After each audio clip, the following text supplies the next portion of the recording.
Thanks, Ali. And, I think this talk is about a revolution in 1905 in Russia.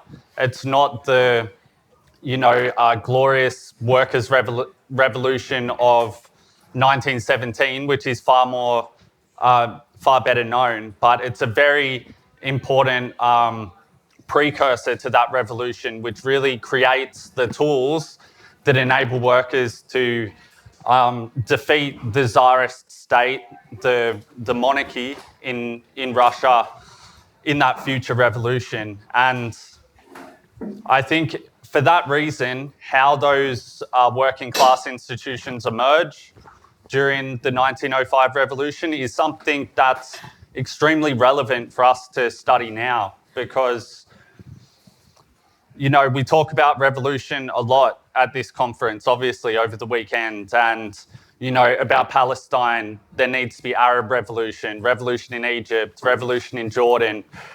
But I think it's important to start that this is not an academic topic at all. This is something that really happens regularly, almost every year somewhere in the world. There is a revolution involving the working class and huge numbers of people taking action for their own liberation. So just this year, we've seen huge struggles. We've seen general strikes in Greece, South Korean president, his attempt at martial law defeated by strikes and protests.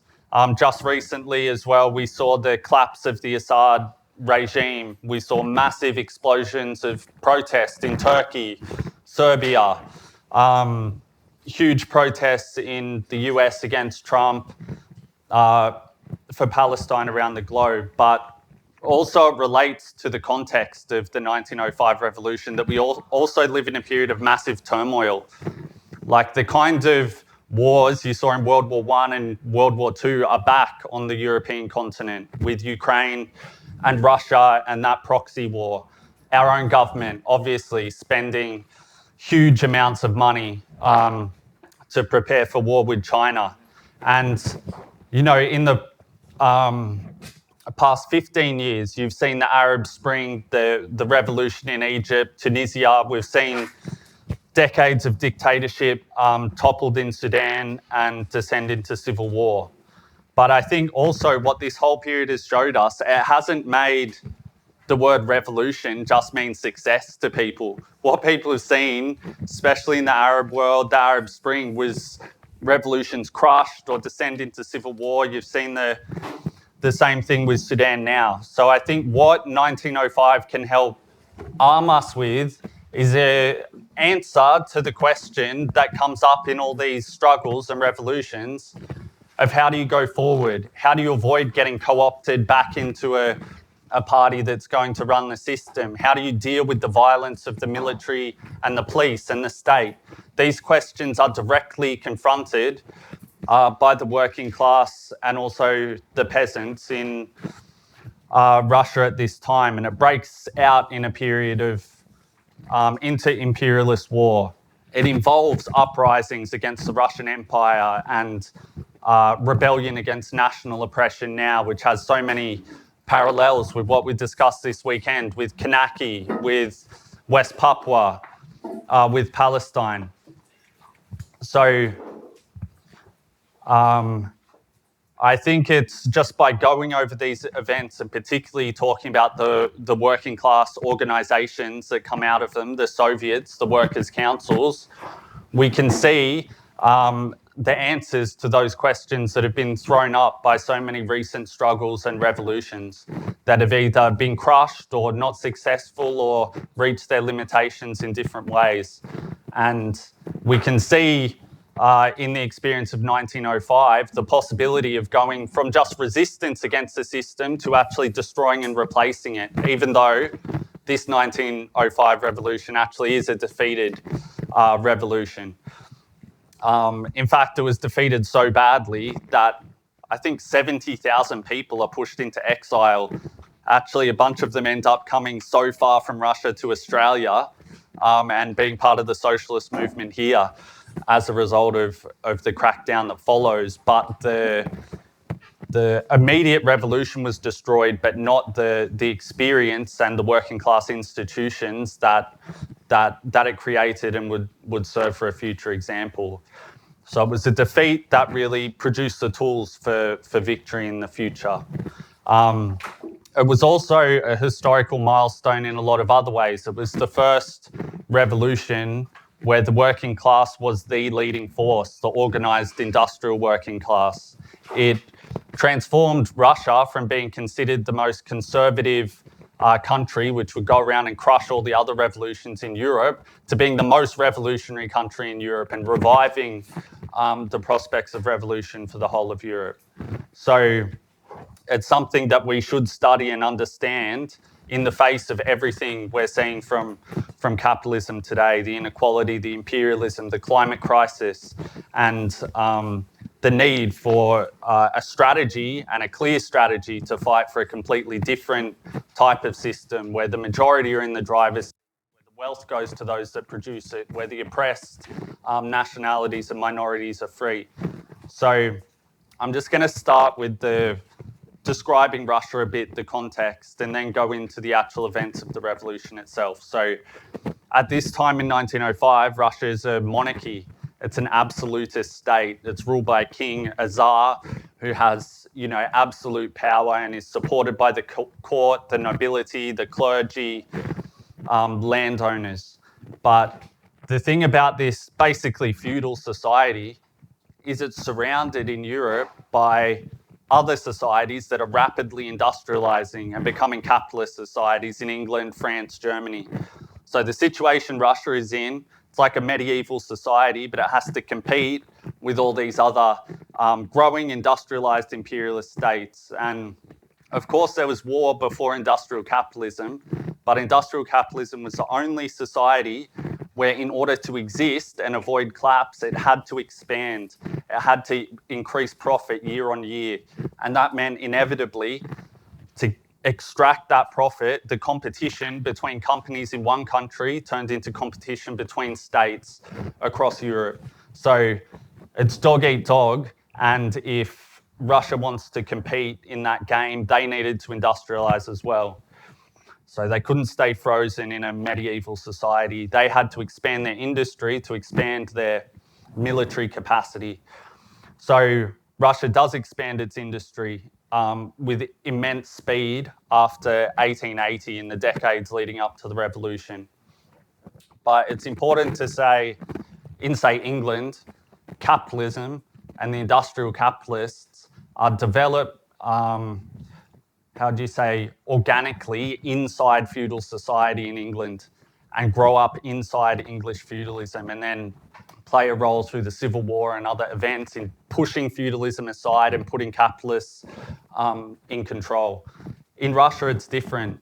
The capitalists in Russia don't grow up in that way inside Russian capitalism. It's from foreign investment, foreign loans, bought into Russia from the most advanced sort of companies from Germany and other places, and dumping these massive islands of industry within a feudal society. And the reason to mention that is it actually ends up having huge political consequences. In France, in England, the rising capitalist class is a revolutionary class.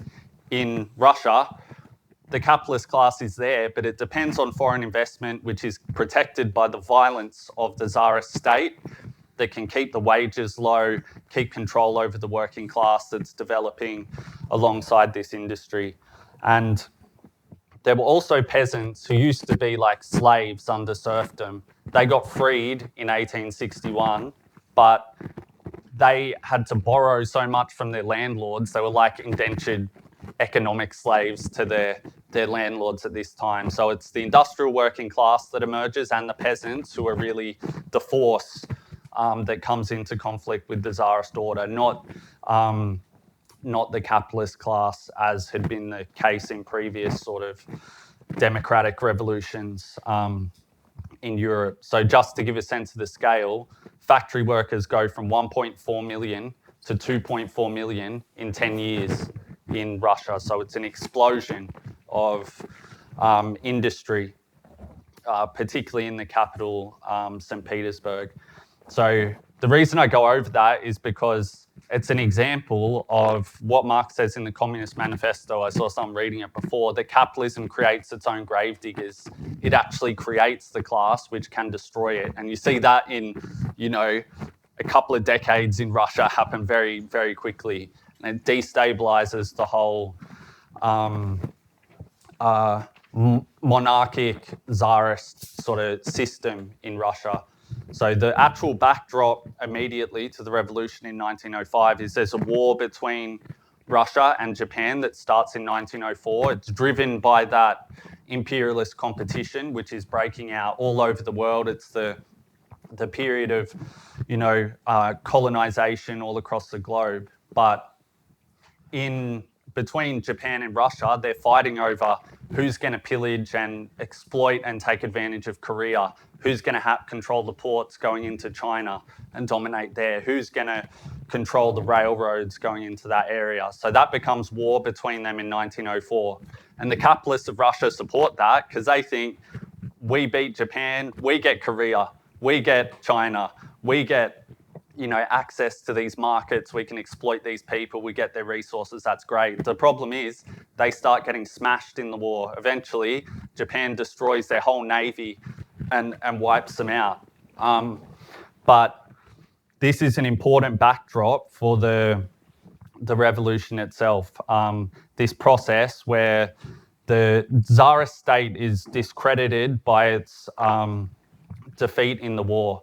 So this does lead amongst capitalists. They get annoyed about this. So like, you're getting defeated, you can't do anything right. Japan's smashing you all over the place. We were supposed to make big money out of this. So they start complaining. If we had a constitution and, our intelligent capitalist class could be the military officers and have more of a role in the actual Tsarist state, then maybe all these mistakes wouldn't be made and we could run a decent imperialist war. But the way they protest for this, being so invested also in the Tsarist state holding down the working class and everything else, is through a very timid campaign of having banquets. They have like these big dinners, and one of the socialist organisers at the time describes it as they'd all just get together, have dinner and talk a bunch of nonsense. But they run this campaign questioning Tsarism. We need a constitution.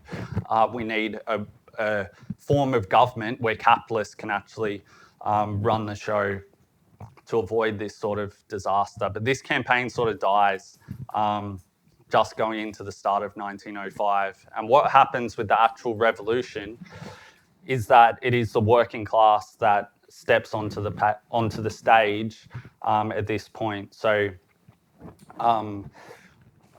obviously through the deprivation that comes with war, through the brutality that's inflicted on them for the sake of the profit of all these industries that have built up in Russia, there's huge discontent amongst the working class because they've been ripped off the land, put into these huge factories, working, from the moment they wake up till they can't stay awake anymore, go home to some shack, wake up, do it again and again and again and again. Like, that's their life. You question it, jail, Siberia, the police will crush you. So that's the situation the working class is in.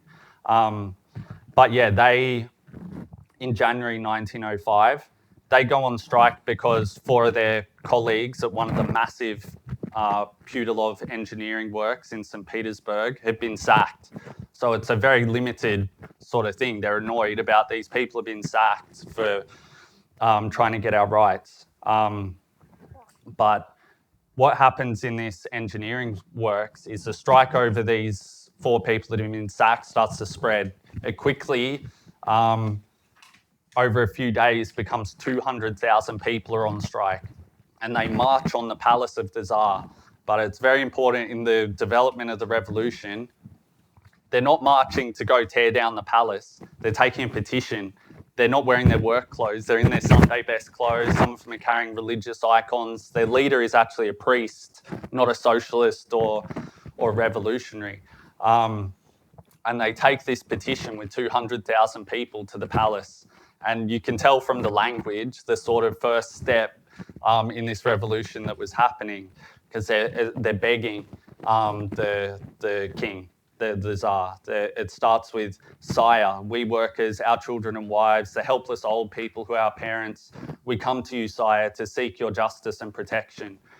So they're sort of begging for these rights, but the things they're demanding are actually very strong. We want universal suffrage, we want a constitution, we want a constituent assembly, we want the right to strike, we want safety in the factories, we want the right to unionise. So the socialists have been at work sort of giving specific demands to this movement. So you have the grovelling sort of tone of it, but the demands are very strong. And you can see the potential for revolution in it. In this petition they present, it ends with, give the order, swear to meet these needs, and you will make Russia both happy and glorious, and your name will be fixed in our hearts and the hearts of our posterity for all time. But if you do not give the order, if you do not respond to our prayer, we shall die here on this square in front of your palace. And the Tsar is like, I'm sick of this. I'm sick of they always want more, greedy, they need to know their place. And he just sends the troops, shoot them, shoot the hell out of them, send cavalry into swords, just cut people down. 1,000 people get killed and injured from, what in the petition was presented as their father, the Tsar, who was going to save them. So this is what educates the working class, that if you want to change anything, it's not going to be by begging. They met you with violence, you're going to have to respond to them in a way that can meet the force they're using against you. And Lenin, a Russian revolutionary and the leader of the Bolshevik Party at the time, writes about this Bloody Sunday massacre. The working classes received a momentous lesson in civil war. The revolutionary education of the proletariat made more progress in one day than it could have made in months and years of drab, humdrum, wretched existence. The slogan of death or freedom is reverberating throughout Russia. So yeah, this very limited struggle over 4 people getting sacked very quickly turns into an extraordinary outbreak of revolutionary struggle after Bloody Sunday. Like all across the country, every industry, every workplace on strike on an immense scale, defying the threats of the Tsar. They've just seen people with a petition get 1,000 of them, or however many it was, slaughtered, but all across the country, they come out to say, no, it's ending now. In June, there's a rebellion on the battleships. There's uprisings in Poland and oppressed nationalities where there's huge clashes. And by August, Russia's actually defeated in the war, signs a peace treaty, except it's not going to get everything it wants. But that doesn't make the revolution go away. It actually escalates. There's a massive strike in October, which creates the workers' councils, which are the main sort of thing I wanted to talk about. So that strike starts, again, off a very small detonator, which is the print workers are striking to be paid for all the letters that they put in the printing press, but also the punctuation marks. They're not getting paid for the punctuation marks. They want the money for the punctuation marks. So they go on this strike, and again, it turns into a massive strike wave. People start demanding 8-hour day, civil liberties, constitution, universal suffrage. And the workers' councils emerge out of this. So it's the way the workers start to organise the strike on such a big scale. You're talking about, just in one industry, you're talking about 314,000 metal workers on strike, 600,000 textile workers, organising numbers of that kind in continuous action, spreading the strike, solving all their problems. So they set up a system where every group of 500 workers sends a representative to the Workers' Council or Soviet, and that ends up in just one city, St. Petersburg, being 562 delegates. So each one of them represents 500 people. But the thing about this organisation is it doesn't just stop people working and organise a strike. It starts to actually take over the normal functions of the government. It starts to take over security, supplying food, all these things. So everything's on strike. Where's the food going to come from? Well, they take over the transportation, they take from the warehouses, they provide the food. The Tsar tries to use a very age-old trick of starting pogroms against Jews and Armenians and other minorities to derail the revolution. And the Soviet actually arms the working class to go and stop the pogroms. They take the weapons, they give them instructions, rob this gun shop, take this from the police officers, do this, and then stop the pogroms. They also, once they're armed, take over the printing press and the mass media. They just take it, all the newspapers, and it publishes the word of the Workers' Council about what's happening in the country. And it becomes like a parallel government within Tsarism, but one that's completely controlled by the working class. And people start seeing it that way. Random villagers in Poland are like saying, oh, thank you to the Soviet for doing this and that. Someone else has got a problem with their landlord. They'd send a thing to the Soviet, can you come sort this guy out? Like there's constant stream of just the people of Russia, the workers and peasants looking to this, what they see as their workers' government. And it has that immense sort of power. Like there's a story in some of the memoirs of people who are there about one of the representatives to the Soviet who's been elected is walking past the factory during the strike and it's working, and he just goes up, I'm a deputy of the Soviet, what are you doing? To the boss of the factory, and the boss is like, sorry, we'll stop immediately, like it's over, we're not going to work during the strike. He's like, damn right, and just keeps going. Like they got this huge authority that's basically replacing the Tsarist state in certain areas. And that lasts for 50 days.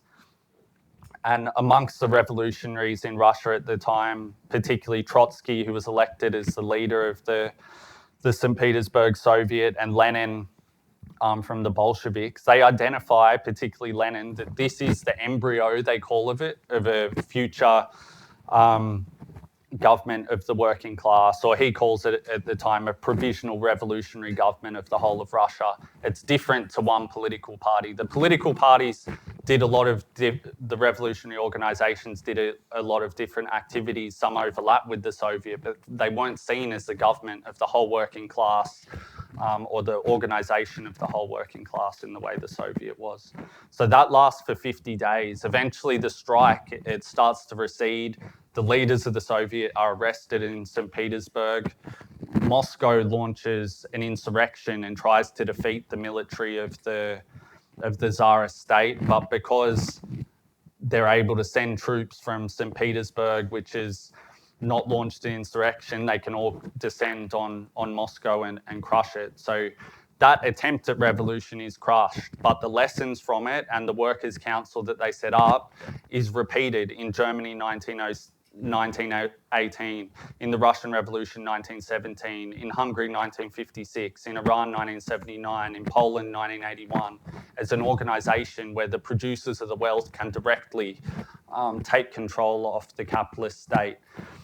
And obviously just the beginnings of workers' councils isn't a victorious revolution, but it's a condition of a successful workers' revolution.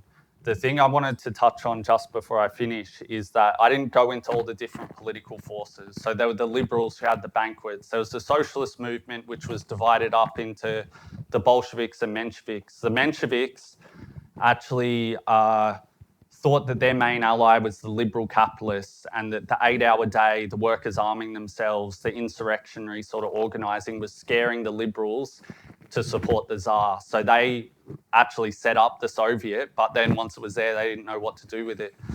The Bolsheviks, because the Soviet was set up by the Mensheviks, who were politically soft, initially were very sectarian and thought it was a plot. They're like, what do we need the Soviet for? Get it out of here. It's just a trick by the Mensheviks to take away from us, the Bolsheviks. So Lenin wrote that quote I read earlier about, this is the embryo of workers' government. This is very important. This can win the revolution. He writes that letter to his own party's newspaper, like the Solidarity magazine, but they won't print it because they're like, nah, that's not what's happening. This thing, we don't want this. But there's a lot of pressure from their members who recognise the importance of the Soviet. Lenin argues and argues and argues and convinces them to take a positive attitude to it. And that's very important because it's the Bolsheviks that actually lead the successful revolution in 1917. So I guess I just bring that example to say the revolutionary organisations had to show leadership to the working class, learn from all the previous struggles, but they also had to learn from the working class and take its best innovations and generalise from them and draw the theoretical conclusions from them and apply them to future revolutions. So it wasn't just a one-way street, it was a living interaction between the Revolutionary Party and the working class, and that's something that we need to rebuild. If these